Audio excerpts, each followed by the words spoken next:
This is Renita from Be Your Own Kind, and today I want to talk about goal setting and accomplishing goals.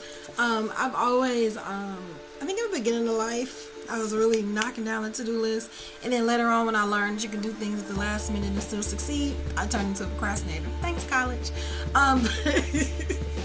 So, in the last couple of years, I've been breaking those procrastination habits because the thing about procrastination is it causes stress, because if you're waiting to the last minute to get things done, you're like freaking out, and it raises anxiety. So I find that when you get things done ahead of time or set a reasonable and attainable timeline, that you can get your goal accomplished without freaking out, and you can actually knock out a lot of things if you use like the micro step formula, which I actually do. Even just for instance, like if you're planning a weight loss thing, number 1, join the gym.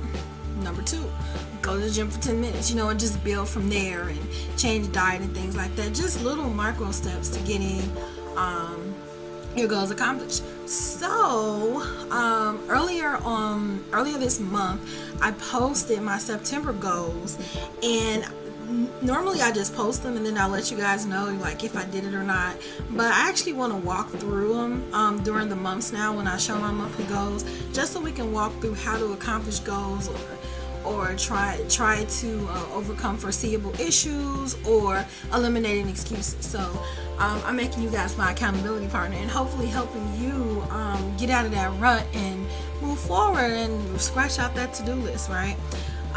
Thanks to COVID, it's probably been stretching a little longer than we intended, but so I digress. So for my September goals, I posted that I wanted to lose 5 pounds. It's 7 now, sadly. Finish 1 audiobook, which I've actually done. Finish 1 physical book, which I started it, but I'm nowhere finished. My book for this month is Big Friendship: How We Keep Each Other Close. It's from the host of the podcast, Call Your Girlfriend. So it's pretty good so far. So this is the book that I want to finish reading. Walking on my lunch break. I have done it, but not every day. So I have the rest of the month to do it every day.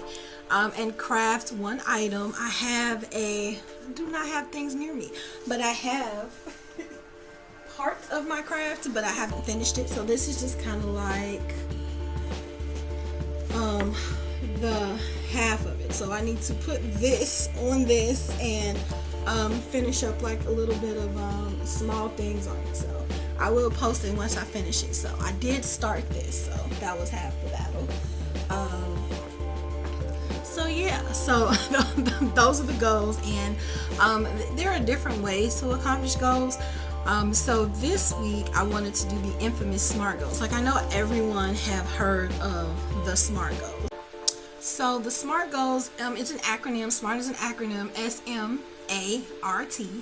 And S stands for specific, M stands for measurable, A stands for attainable, R stands for relevant, and T stands for time-based. I did not memorize these, but I have them right here. So I'm just going to quickly go over each one. We're going to use one of my goals, which I think we're just going to use finishing a book, because I think that's just a simple example to just quickly go through the SMART goals. So S, specific. Make sure your goals are specific and narrow for more effective planning, per nd.com. So for instance, I want to finish this book by the end of the month. So what I do is I can say, hey, this is what I want to do. I want to finish this book. So it's a specific goal. I just want to finish the book. So now I have to plan to finish the book, which is pretty much what I'm doing is in my calendar each day, read a chapter each day. So right now I have 10 chapters. So if I read a chapter a day, I will realistically complete it by the end of the month. So the next goal, the next part of the SMART goal is an M, which is measurable. Define what evidence will prove you're making progress and reevaluate when necessary. So for instance, say I missed the day of a chapter, so now I'm behind. So to make it attainable, maybe I would make it a chapter and a half the next day, and then another chapter and a half the next day, just to get back on track. But I have to make sure that they fix my schedule because things pop up, right? So it might be something that pops up unforeseeable that I couldn't, I couldn't get a chance to read. So if I still want to get it done, then I just have to reassess my schedule and reassess my schedule in order to get this book completed.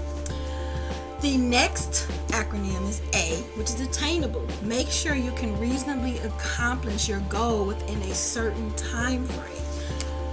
This obviously is attainable, just reading the book.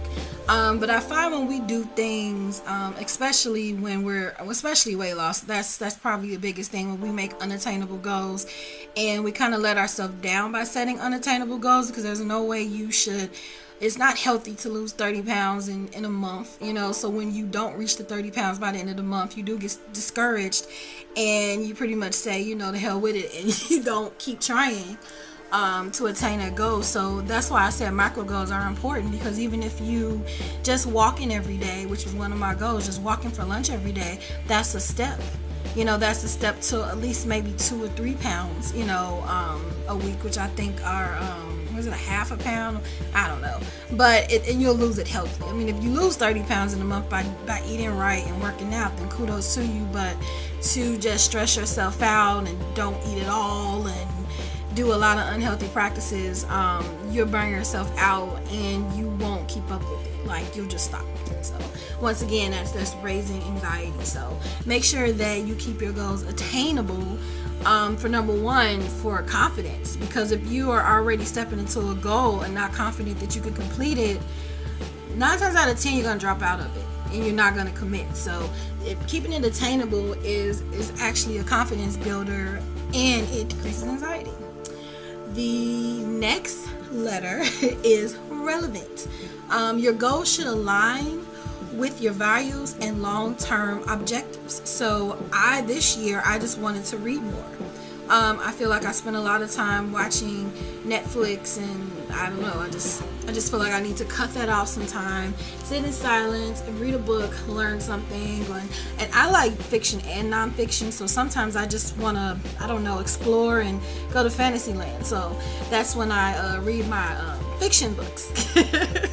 This is nonfiction, but just a little bit of both, where I get a little information, a little bit of fantasy, just stimulating my brain in a different way, rather than just watching YouTube videos or watching Netflix and Hulu all day. So the long-term goal is to just exercise all parts of my brain, and not just, I don't know the terms, but not just watching TV and using one medium. So I'm using another medium as well. So yeah. Also, I read that when you read more, when you read books, it does make you a stronger writer. So that's another long-term goal that I'm trying to accomplish. So yes, so it's relevant. It's relevant to my personal growth. And the last letter is time-based. T for time-based. Set a realistic, ambitious end date for task prioritization and motivation.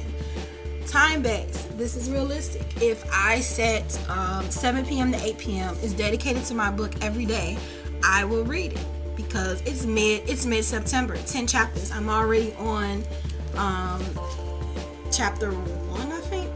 Yeah, I'm on chapter 1. So 10, I still have more than 10 days out of, that's like a week, so I can get this done within a week, and it's time-based, so make sure that when you are setting a schedule, make sure that the time is realistic as well. You always want to, I think attainable and realistic are the key components to completing goals. So I hope that you enjoyed this little minute with me, and I hope that this will help you to accomplish one or all of your monthly goals. And I will be sure to share with you how I am trying to attain all of my September goals. But this was the goal for today. Until next time, don't forget to be your own kind. Bye.